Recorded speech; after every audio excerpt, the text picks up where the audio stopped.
Hello guys, കുറച്ച് വർഷങ്ങൾക്ക് ശേഷം വീണ്ടും നമ്മൾ കുറച്ച് പ്രതിസന്ധിയിലേക്ക് ആയിരിക്കുകയാണ്. വയനാട്ടിൽ ഉരുൾപൊട്ടലുണ്ടായി 87ഓളം സഹോദരങ്ങൾ നമുക്ക് നഷ്ടമായിട്ടുണ്ട്.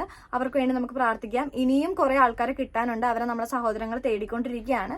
എത്രയും വേഗം തന്നെ കിട്ടട്ടെ, അവരെ സേഫായി തന്നെ കിട്ടട്ടെ. ഫാമിലിയിൽ ആരും നഷ്ടപ്പെടാതെ, ഇനിയൊരു ജീവൻ നഷ്ടപ്പെടാതിരിക്കട്ടെ എന്ന് പ്രാർത്ഥിക്കാം നമുക്ക് എല്ലാവർക്കും വേണ്ടി. ന്യൂസ് തുറന്നാൽ ഇപ്പം ഇത് മാത്രമേ കാണാനുള്ളൂ. അതുകൊണ്ട് വളരെ സങ്കടം തോന്നിയതുകൊണ്ട് മാത്രമാണ് ഞാൻ ഈ ഒരു വീഡിയോ ചെയ്യാൻ വേണ്ടി വന്നത്. കേരളത്തിൽ ജനിച്ചതിൽ ഞാൻ ഏറ്റവും കൂടുതൽ ബഹുമാനം അല്ലെങ്കിൽ അഭിമാനം കൊള്ളുന്ന ഒരു നിമിഷമാണിത്.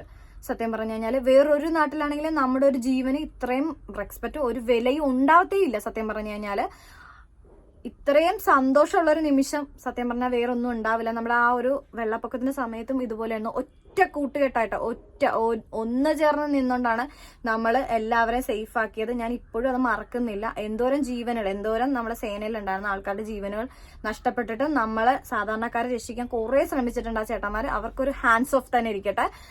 ഞാനിപ്പോൾ പറയാവുന്നതിന്റെ കാര്യം എന്ന് വെച്ചാൽ ഇപ്പോഴത്തെ കുട്ടികൾ അഡ്വഞ്ചർ തേടിയൊക്കെ പോകുന്നുണ്ട്. കാരണം എന്ന് വെച്ചാൽ മഴയുടെ സീസണൊക്കെ ആയതുകൊണ്ട് അഡ്വഞ്ചർ തേടി പോകുന്നുണ്ട്. അവർ സേഫ് അല്ലാന്നുണ്ടെങ്കിൽ നിങ്ങളുടെ ഫോണിൽ എമർജൻസി കോൾ എന്ന് പറയുന്ന ഒരു ഓപ്ഷൻ ഉണ്ട്. ആ ഒരു ഓപ്ഷനിൽ വിളിച്ച് നിങ്ങളുടെ കാര്യങ്ങൾ നിങ്ങൾ പറയുക എന്നുള്ളതാണ്. ഇല്ലെന്നുണ്ടെങ്കിൽ അത്ര ഇമ്പോർട്ടന്റ് ആയിട്ടുള്ള ഒരാളെ വിളിച്ചിട്ട് നിങ്ങളുടെ പ്രശ്നങ്ങൾ പറയുക. അവരോട് പറഞ്ഞ് സേഫായിട്ട് എവിടെയെങ്കിലും ഉണ്ട്, സേഫ് ആണെന്നുണ്ടെങ്കിൽ വീട്ടുകാരെ അറിയിക്കുക. രണ്ടാമത്തെ കാര്യം എന്ന് വെച്ച് കഴിഞ്ഞാൽ അവിടെ റേഞ്ച് ഉണ്ടാവില്ല. നമ്മൾ അങ്ങനെയുള്ള പ്രദേശങ്ങളിൽ റേഞ്ച് കിട്ടാൻ ഭയങ്കര പാടായിരിക്കും. അതുകൊണ്ട് തന്നെ നമ്മൾ സേഫ് ആണോ നമ്മുടെ വീട്ടുകാർക്കും അറിയാൻ പറ്റത്തില്ല, ഫ്രണ്ട്സിനും അറിയാൻ പറ്റില്ല. അങ്ങനെ കുറെ സിറ്റുവേഷൻ ഉണ്ട്. ഉരുൾപൊട്ടൽ എന്ന് പറയുന്ന ഒരു ചെറിയ കാര്യമല്ല. അത് നമ്മൾ പ്രതീക്ഷിക്കുന്ന സമയത്ത് വരണം, പ്രതീക്ഷിക്കാതെ വരുന്ന ഒരു കാര്യമാണ്. നമ്മൾ പോലും ചിന്തിക്കില്ല. നമ്മളിപ്പോഴത്തെ ക്ലൈമറ്റ് അങ്ങനെയാണ്. നമ്മളുടെ പ്രകൃതി നമ്മളെ ഇപ്പോൾ ഓരോ രീതിയിലും നമ്മളെ ഭയപ്പെടുത്തിക്കൊണ്ടിരിക്കുകയാണ്. അതുകൊണ്ടാണ് ഞാൻ പറയുന്നത്, നിങ്ങളിൽ ആരെങ്കിലും ഈ വീഡിയോ കാണുന്നുണ്ട്, അല്ലെ ആരെങ്കിലും സേഫ് ആയിട്ടുള്ള ഉണ്ടെന്നുണ്ടെങ്കിൽ നിങ്ങൾ ആദ്യം തന്നെ ഒന്നെങ്കിൽ പോലീസിനെ അറിയിക്കുക, ഇല്ലെന്നുണ്ടെങ്കിൽ എമർജൻസി കോൾ വിളിച്ചിട്ട് നിങ്ങളുടെ ലൊക്കേഷൻ എവിടെയാണ് നിങ്ങൾ നിൽക്കുന്നതെന്ന് പറഞ്ഞ് നിങ്ങൾ ആരെങ്കിലും വന്ന് അത് നിങ്ങളെ സേഫ് ആക്കുന്നതായിരിക്കും. അപ്പൊ നിങ്ങൾ അങ്ങനെയുള്ള കാര്യങ്ങളൊക്കെ ചെയ്യാൻ ശ്രമിക്കുക.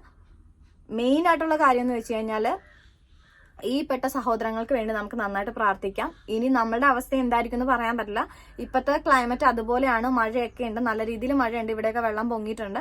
നമ്മളുടെ നാളത്തെ അവസ്ഥ എന്തായിരിക്കും എന്ന് നമുക്ക് പ്രെഡിക്റ്റ് ചെയ്യാൻ പറ്റത്തില്ല. എങ്കിൽ കൂടി ബാക്കി എല്ലാ സഹോദരങ്ങളും സേഫ് ആയിട്ടിരിക്കട്ടെ എന്ന് പറയാൻ വേണ്ടിയാണ് ഞാൻ വന്നത്. എല്ലാവരും വീട്ടിൽ സേഫ് ആയിട്ടിരിക്കുക. സേഫ് അല്ലാന്നുണ്ടെങ്കിൽ എമർജൻസി കോൾ വിളിച്ച് നിങ്ങളുടെ പ്രശ്നങ്ങൾ അവരോട് പറയുക.